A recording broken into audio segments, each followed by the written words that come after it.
Hello everyone, I'm very glad that you listened to my story. Please give me a follow and like the video if you enjoyed it.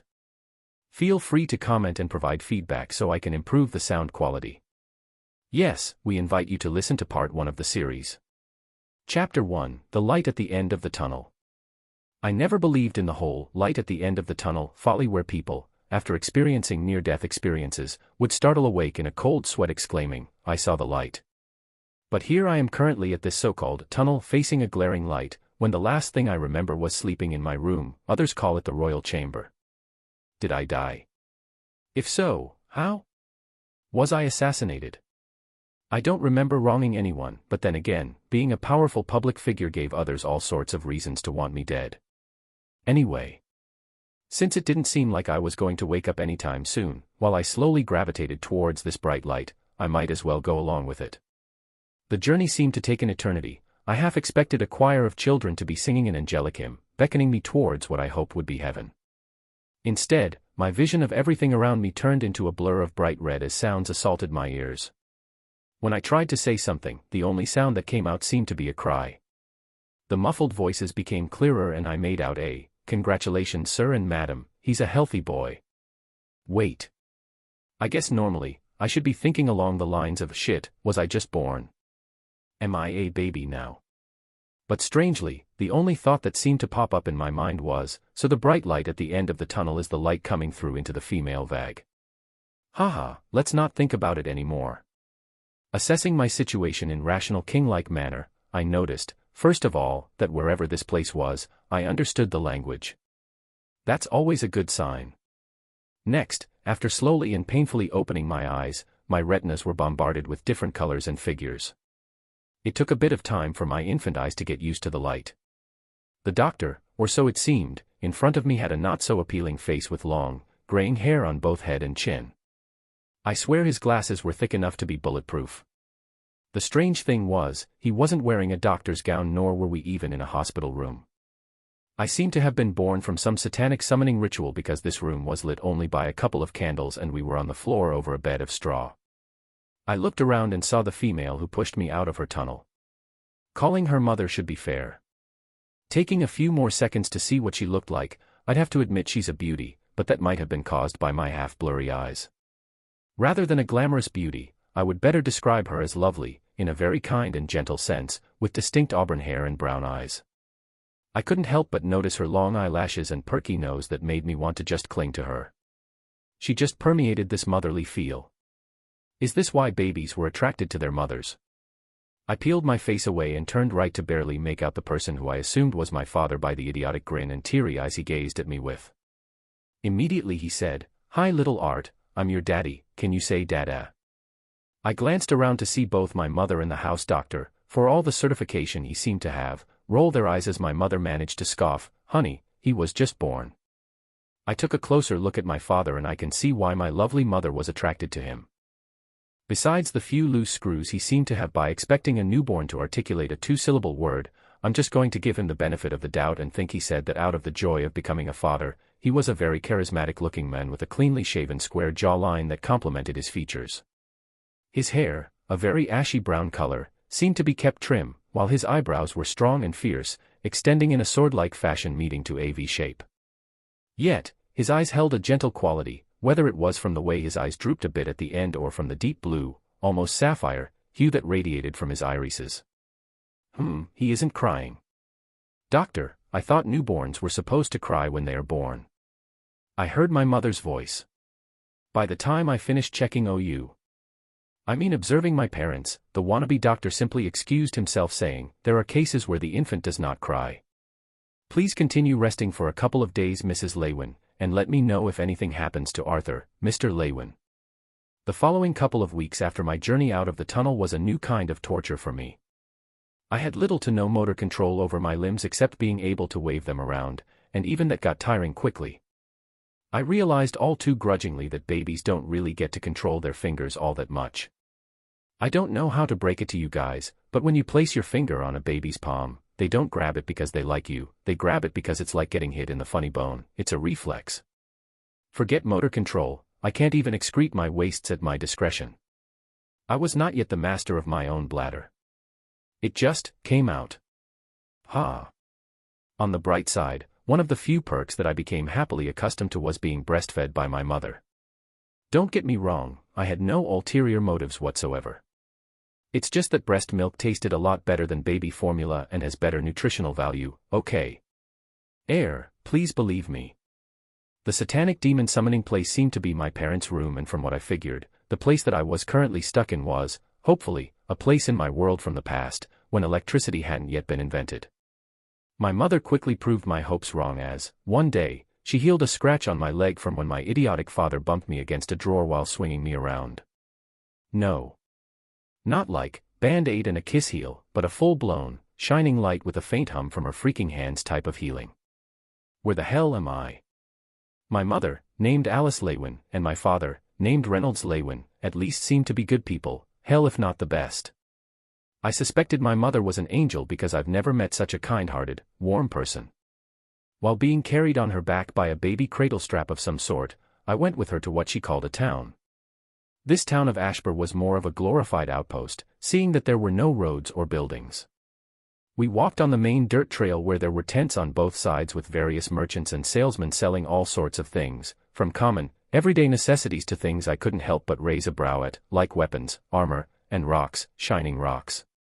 The strangest thing that I couldn't seem to get used to was the people carrying weapons like it was a luxury designer bag. I witnessed a man of around 170 centimeters carrying a gigantic war axe that was larger than him. Anyway, Mother kept talking to me, probably to try to get me to learn the language faster, while shopping for the day's groceries, exchanging pleasantries with various people passing by or working in the booths. Meanwhile, my body turned against me once again, and I fell asleep. Damn this useless body. Sitting on the lap of my mother who was caressing me in her bosom, I was intently focused on my dad who was currently reciting a chant, which sounded like a prayer to the earth, for close to a good minute. I leaned in closer and closer, almost falling off my human seat while expecting some magical phenomenon, like an earthquake splitting the ground or a giant stone golem emerging. After what seemed like an eternity, trust me, for an infant who has the attention span of a goldfish, it was. 3 adult, human-sized boulders emerged from the ground and slammed against a nearby tree. What in the name of, that was it? I flailed my arms in anger, but my idiot father interpreted that into a wow and had a big grin on his face saying, "Your daddy is awesome, huh?" No, my father was a much better fighter. When he put on his 2 iron gauntlets, even I felt compelled to drop my underwear, or diaper, for him. With quick and firm movements that were surprising for his build, his fists carried enough force to break the sound barrier, but were fluid enough to not leave an opening. In my world, he would have been classed as a high-tier fighter, leading a squad of soldiers, but to me, he was my idiot father. For what I learned, this world seemed to be a fairly straightforward one filled with magic and warriors, where power and wealth decided one's rank in society. In that sense, it wasn't too different from my old world, except for the lack of technology and the slight difference between magic and ki. In my old world, wars had become an almost obsolete form of settling disputes between countries. Don't get me wrong, of course there were still smaller-scale battles and armies were still needed for the safety of the citizens. However, disputes concerning the well-being of a country were based on either a duel between the rulers of their country, limited to making use of ki and close combat weapons, or a mock battle between platoons, where limited firearms were allowed, for smaller disputes. Therefore, kings weren't the typical fat man sitting on the throne ignorantly commanding others, but had to be the strongest fighter to represent his or her country. Enough about that though. The currency in this new world seemed pretty straightforward from the exchanges my mother had with the merchants. Copper was the lowest form of currency, then silver, followed by gold. While I had yet to see anything costing as much as a gold coin, normal families seemed to be able to live off of a couple copper coins a day just fine. 100 copper equals 1 silver. 100 silver equals 1 gold. Every day involved honing my new body, mastering the motor functions residing deep within me. That comfortable regimen soon changed. Chapter 2, The Encyclopedia of Mana Manipulation. I was a king. I could have my country's army assemble at my feet, kneeling down with the snap of a finger. I've outdueled my competitors from different countries as well as my own people to settle disputes and maintain my position. In terms of swordsmanship and controlling ki, I was second to none, for having personal strength was essential to becoming a ruler in my past world on Earth. Kings weren't born, but raised.